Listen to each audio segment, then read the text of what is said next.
we've sold thousands of lots to people willing to exchange on the day and complete within 28 days. Property auctions made quick, easy and simple. Clive Emson Land and Property Auctioneers. Yes, hello everybody. Welcome back to the auction show. It's the Clive Emson June Auction coming up, and of course Paul Bridgman's back with us once again because he's got a couple of feature lots that he wants to take us through. Now, Paul, well, let's just explain these feature lots, shan't we? Because in total there's 134 lots going under the hammer. They're all special, by the way, in their own way. But as we always do with the auction show for the auctions that we've got coming up with Clive Emson, we always ask you guys, the pros, shall we say, to pick a few lots that just pique your interest for any particular reason. You've got two, but we must stress 134 lots. They're all quite unique in their own way, aren't they? They are indeed, but I'm actually going to stop you there. 134 has now become 139. Hang on. Breaking news. Where's my breaking news banner? It's here somewhere. It's here somewhere. We do have, breaking news. There it is. 139. If you've watched our previous shows, then we went through lots 1 to 49, 50 through to 99, and 100 through to 134. I can only apologise because we've missed some off. That's it. Yeah, no. So since we did those, so we've had a few more come in where people, came to us late and said, look, we really want to get this one in. They missed the start of the marketing, unfortunately, and obviously missed our shows that we did. But yeah, they're now live on the website. So go to cliveemson.co.uk and you'll see all the properties there that are listed for sale. So all 139 of them. Wow, all 139. Multiple ways you could do it. There's the website right there. It's up there as well, and it's down there. It's practically everywhere. Plenty of touch points, isn't it? There's a QR code just there as well. Just up there too, yes. Yeah. There you go. If you scan that, it will take you straight through to the website as well. And in the body of this broadcast, there's a link you can just click. So you have absolutely no excuse to miss any of these lots. Right, Paul. Let's start on the first one that we're going to go through with you. Lot number 9. We're just going to put some of the information running across the bottom there. Let's take a quick look at the picture for us. It's not hard to see why you've chosen this one, but give us a bit more information, if you will. No, that's right. Yeah, so it's 5 Queen Street in Burnham-on-Crouch. It's a lovely looking weatherboard cottage, mid-terrace cottage. So the entrance door there, you can see behind the little gate is to the left, the white door there. And then it's actually bigger upstairs than it is downstairs. So you've got a nice sort of living room, sort of dining room with a kitchen downstairs, and then you've got an extension on the back, which has created a really nice sort of garden room with a nice glass ceiling and heating out there as well. So that's a really nice little feature to it. And then upstairs you've got 3 excellent sized bedrooms, and it actually goes upstairs above the little gate in the middle there, and a little bit further. So the windows that you see on the first floor, the 2 in the middle are the front bedrooms, and then there's a bedroom and a bathroom at the back as well. So it's nice big accommodation upstairs, and it's been extended to the rear as well. That is absolutely beautiful. I'll tell you something, you've got me excited for this, and I am delighted to say that as you do with all of the properties, you have provided us with a little video. So should we go for a little walk around it? I think let's have a look. Yeah, see what we Let's have a look. Yeah.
Yeah, there you go. I had my inner DJ out there as well. But what a quaint, beautiful street it's on as well, isn't it?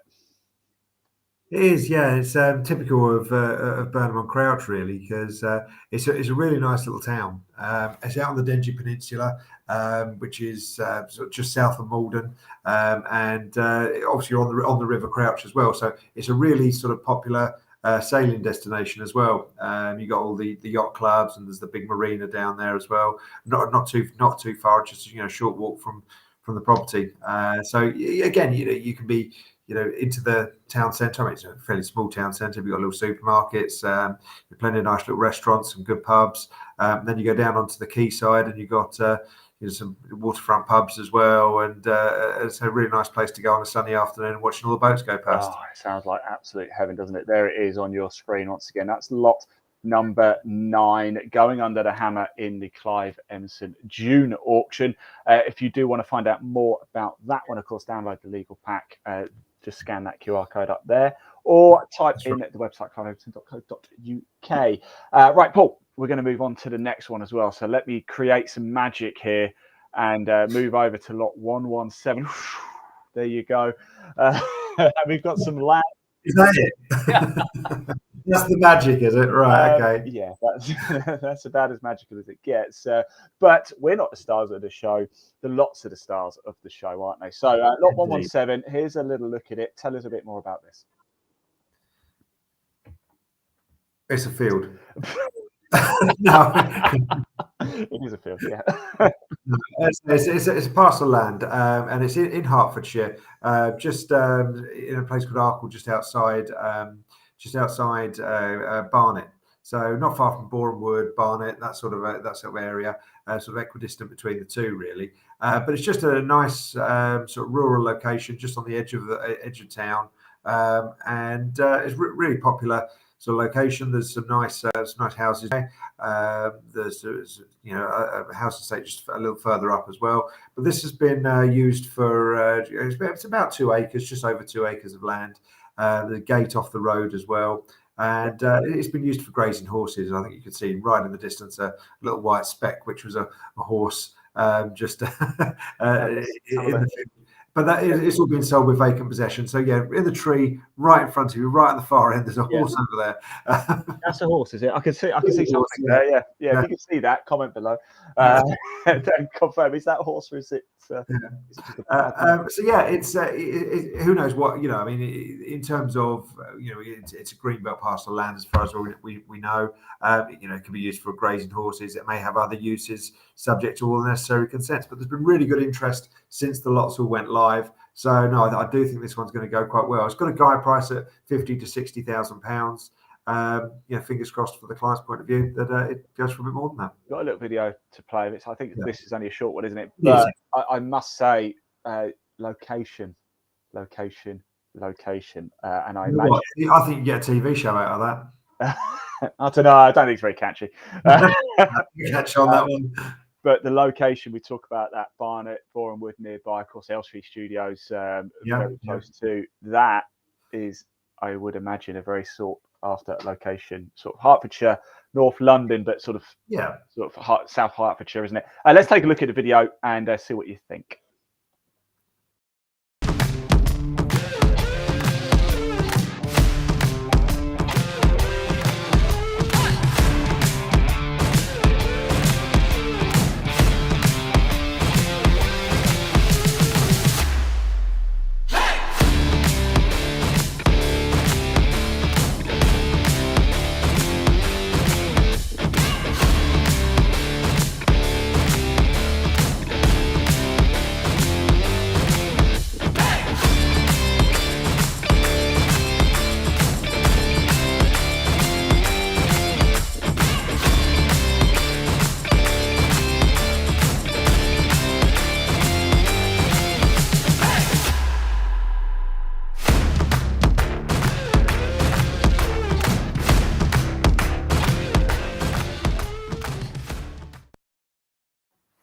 Yeah, I mean, not much more you can show, but we overlaid some funky music to dramatise it.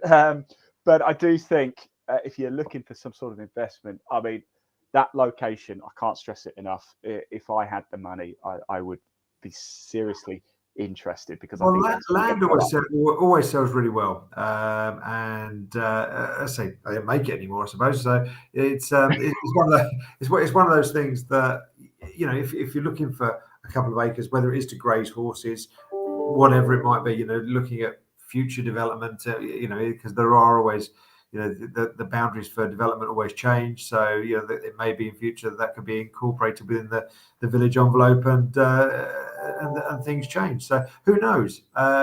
It's one of those things that you know, it has uses to different people, but you know, all these different people, all these different scenarios make up exactly what auction's all about. You know, it builds competition, and you know, the person who's willing to want it the most is going to get it. 100%. Right, Paul, thank you so much for choosing those two lots. You will have another one actually coming Yeah, we'll up, see you for another one in a bit. but not in this particular show. Now, before you do go, Paul, a couple of questions to ask you. All right. We've often gone through your 5 golden rules of bidding. We're not going to touch on that right now, but what is your number one piece of advice for somebody who's going to be buying at auction? Ooh, know what you're buying. That sounds really simple and really obvious, but I think getting a solicitor or someone who's professionally trained to look through the legal pack, exactly what you're going to be buying, is probably the biggest key thing to give you as advice, because in the legal pack is everything you need to know about that property. So yeah, it's you know, I don't say it's all about the legal pack. There's not one particular document you should read. You know, all the documents are important. You know, they're all there for you to have a look at, to take to your solicitor to get the right professional legal advice on, because they are the terms of the contract on which you're buying. The special conditions of sale outline exactly that, the conditions of sale, but then obviously they will also have details on the title, the boundaries, the any restricted covenants, all these sort of things that you need to know. So yeah, I say download the legal pack from the website, take it to your solicitor, and know exactly what you're buying. Right, that's the buying side taken care of. Yep. One final actually, I've got 2 questions, but Go on. come to the other one. The other one is we know why should somebody consider taking their property to auction as opposed to going down the traditional route of, say, an estate agent? Okay. Auctions don't work for everyone. I'll be absolutely honest. You know, there's some scenarios it doesn't work for. You know, if you're in a chain, you know, you're buying and selling, and you're selling your property but moving on to another one, and you want to tie it all in together, auctions aren't always necessarily the right way to do that, because on the day of the auction, you exchange contracts and complete 20 working days later. So again, just trying to tie that in as a timescales to what you're buying might not work. However, if a property or you've got the ability to break the chain and move into rented or whatever, you know, move in with family or whatever it might be, auction is a great way of achieving a property within a short period, achieving a sale, within a short period of time. So on the day of the auction, you've exchanged contracts. You're legally bound to sell it. The buyer's legally bound to buy. And you know you've got the best price for that property on that day, purely because the element of auction is, the main element of auction is competition. So you know you've got the best price from all those people who've been fighting for it, bidding against each other to get to the sale price on that day. So we sell a lot of property for government departments, charities, that sort of thing, you know, local authorities, because they see auction as the right way to prove that they've got the best price for property. But also we sell a lot of property that's for people who have got a property in probate, or, you know, they're acting as executors. And because, again, it proves best price. So they can't ever be challenged that they've undersold it or oversold it or whatever the situation. So the biggest thing is, yes, speed and certainty. So I'm giving you 2 answers, actually.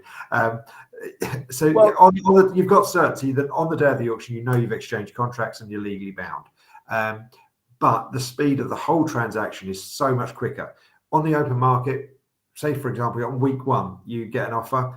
At the moment, I think the national average is something like 16 to 17 weeks for a sale to go through. At auction, obviously the catalogue goes live. 3 weeks later, we have the auction. You exchange contracts on that day. So yeah, you might not get an exchange, a sale agreed within the first week of it going to market, but on the day of the auction, you're actually exchanging. You're not waiting 3-4 months, maybe longer, to even get to that stage. And after a survey or anything, the buyer can't withdraw because they've exchanged contracts. So the hammer falling, bang, that confirms the exchange. That's right. Under English law, the drop of the gavel is exchange of contracts. So it's not the signing of the auction memorandum or the paying of the deposit. It's actually the act of the gavel dropping under English law is the exchange of contracts. Fantastic. Now, slightly different because obviously we're now an online auctioneer. Yeah. So the metaphorical gavel dropping is the timer getting to zero. Yeah. So it's the drop of the electronic gavel. Yeah. So but you're still legally bound in exchange contracts once the timer gets to zero. Yeah. There you go. It has a whole new significance, doesn't it? There we go. Fantastic stuff, Paul. Thank you so much. One final question. You like tea and coffee, don't you? You're a tea and coffee drinker. Absolutely. Are you a biscuit dunker? Oh, absolutely. Best biscuit to dunk? Chocolate hobnob. Good shout. There we go. And on that, Bob. Although you do lose half a cup of tea with it. That's the problem. Yeah, you do. It just soaks it up, doesn't it? Your hobnob's twice the size, though, by the time. Yeah. If it's not floating in the tea. There we go. Paul Bridgman's bombshell there, chocolate hobnob. More breaking news. Yeah, even more breaking news. That's it from us for this particular show for the feature. That was lot number 9 and 117 going under the hammer. Bidding goes live on June the 13th. Don't forget, it's not too late to view the full catalogue. Register your interest. Scan that QR code up there or visit cliveemson.co.uk. There's a couple of ways you can do it. You can just type it out, but that's a bit old school.